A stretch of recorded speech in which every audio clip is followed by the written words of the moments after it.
So today we're going to have a look at probably quite a complicated model, but one worth having a bit of a go at, and this can be changed, it can be freestyled, you can make your own version of this however much you like. This obviously is a biplane. This is made just using an old cereal box and a toilet roll tube.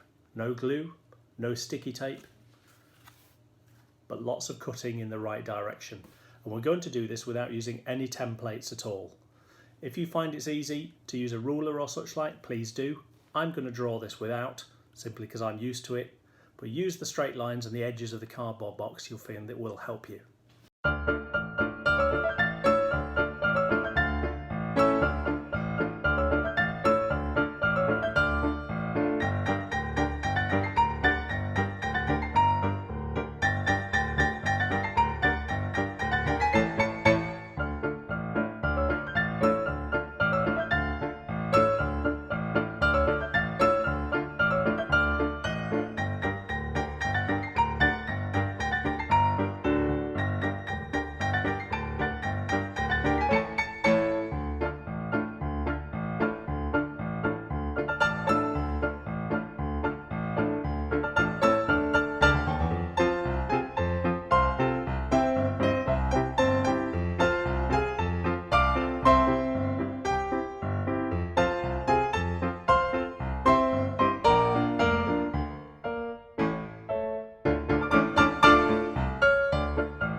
that is how you make a biplane using just a toilet roll tube, a little bit of cardboard, some scissors.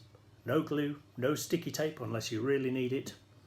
Happy building. Customise, share, hopefully enjoy. Thanks for watching.